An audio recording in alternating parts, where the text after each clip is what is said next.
Here with head coach and general manager of the Green Bay Gamblers, Derek Malone, coming off a weekend split with a 4-0 loss to Dubuque on Friday night and a 3-1 home win over the Chicago Steel. Coach, do you want to talk about how important it was for your team to come back home Saturday night after a tough 4-0 loss and respond with the win? So we talked before the season started. One of our goals, one of our priorities is to win at home and take care of home ice. I know it sounds like a cliche, but this is a perfect example. We had 3 really hard road games, 2 in Youngstown and 1 at Dubuque, and we were 1-1-1. And then we emphasized after our loss on Friday how important it is to get a win on home ice on Saturday, and our guys responded. We weren't as good as I'd like to see us on Saturday. We weren't great in the D zone, weren't great in the neutral zone. Probably spent a little too much time in our zone than we would have liked, but on a whole, the effort was there, and we got a much-needed win on Saturday, and it'll be a good weekend for us. And I know compared to last year when you guys got off to a rough start, didn't get the wins that you maybe did, but now this year you've gotten some wins, but at the same time you've played in some tight games, won some of them, lost some of them. How important is it early on in the season to play in those tight games and have your team experience that? No, I just think this is where the league is going to be this year. Even through our preseason, our 2 preseason games, the Fall Classic, were both overtime games, and our games, we played 7 games this year. I believe 3 or 4 we went to overtime also. I think that's a credit to the parity of this league, and it's important to be in those tight games. I'm happy we've only lost 1 game in regulation. We've gotten quality points every single weekend, and that's we find ourselves towards the top of the standings where we want to be this early. And I would credit that to a more mature team than last year. Last year we knew we were going to go through some growing pains early on with inexperienced D and our inexperienced goaltending, and we have a little more experience in those spots this year, and it's shown. We've won those tight games, and we're off to a solid start here. Okay, and we talked about 1-goal games, but I know even watching the tape from Friday's 4-0 loss to Dubuque, it ended up being a 4-goal game, but overall I thought that was a pretty tight game. Can you talk about how going on the road like that, traveling versus a good team like Dubuque that's played together a little bit longer than most teams in the USHL have, how can you learn from a loss like that that's 4-0 but still a tight game? Well, I think this shows how exact you have to be on the road. If you take the weekend as a whole, you take our 6 periods, our 2 best periods on the entire weekend were our first 2 periods Friday in Dubuque.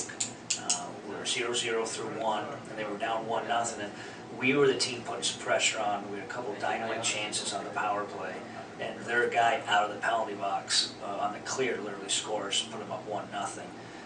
And that's what happens on the road. When I say you got to be exact, little mistakes can be costly, and that was the case on the weekend. We still had some opportunity in the second, and I think that showed where the 2 teams were experience-wise. We have a blow-up in our D zone where it's 1-0, complete man-on-man territorial blow-up defensively. They get a tap-in goal, and that was the difference. It was 2-0 where they didn't have that blow-up, and that was the difference in the game. And then Jared Rutledge, your goaltender, getting I believe the first 2 consecutive starts of the season. You want to talk about how important it was for him to have a big weekend with Cam Hackett being out and getting that opportunity? Is that something you look to early on in the season get guys consecutive starts, or are you looking more to rotate the guys? We wanted to rotate the guys. Cam was actually out with some concussion symptoms from his start against Youngstown, so he was unavailable for us, and that forced Jared into both games. And he played well, and it's not easy. When we're splitting the guys and going back to back, they're putting all their time and energy and their focus into the 1 game on the weekend. It takes a lot physically and mentally to get through 2 games weekends, especially when you haven't been playing back-to-back games. And I thought he was really sharp on the weekend, especially Saturday. We got the slow start. We were down 1-0. We were losing for most of that first period. Then we gained that lead through the second, and they had a really good pushback to start the third. We just watched the video as a staff. In our first 7-8 minutes of the third period, they took it to us, and we were on our heels, and he was the difference. And he kept it 2-1 in our favor, and we were able to get that 3rd goal to extend the lead and let us to the win on Saturday. And we noticed some difference in your line changes. Is that just an opportunity early on in the season, maybe giving a guy like Sebastian Weberg a chance up on that first line with Nick Schmaltz, and really just giving guys an opportunity like that, and maybe Kevin Irwin dropping down and playing with Terranese and Lau? Is that something you look to give guys additional opportunities, maybe with different guys out and things like that? Well, we knew we were going to be looking at some different combinations. We like our strength up the middle. When you take a look at Schmaltz and Law and Cook, Cook, and even Weiss, who played a little bit at center in the wing. We were going to be rotating some wings throughout, and the reality is we only scored 2 goals in the last 2 games. We've had our chances, some offense has come, the chances for have come, but we just haven't finished, so it was an opportunity to get some different looks. And Sebastian was one of the kids. We moved on a different line, as was Kevin Irwin, and those were our 3 goals. So sometimes just juggling those lines, having some different looks, gives kids some different looks and some energy, and it paid off on Saturday night. Okay. And then penalty kill, I know Saturday night it was 6 for 6, looked very good. It seemed like you guys were being a little bit more aggressive. Is that something that as a staff you guys talked about in the off season, maybe that you want to adjust where your percentage wasn't at where it was last year, and you're looking to make some changes and be more aggressive there? Exactly. We've structurally changed our penalty kill a little bit from last year. Our goal was to be a lot more aggressive, and we did a lot of homework. Give David Carr a lot of credit. He runs our penalty kill. We spent a little time this summer meeting with people, talking about emphasizing to have a little different look in that penalty kill. And we've executed very well early on, and it's been really key to our good start here.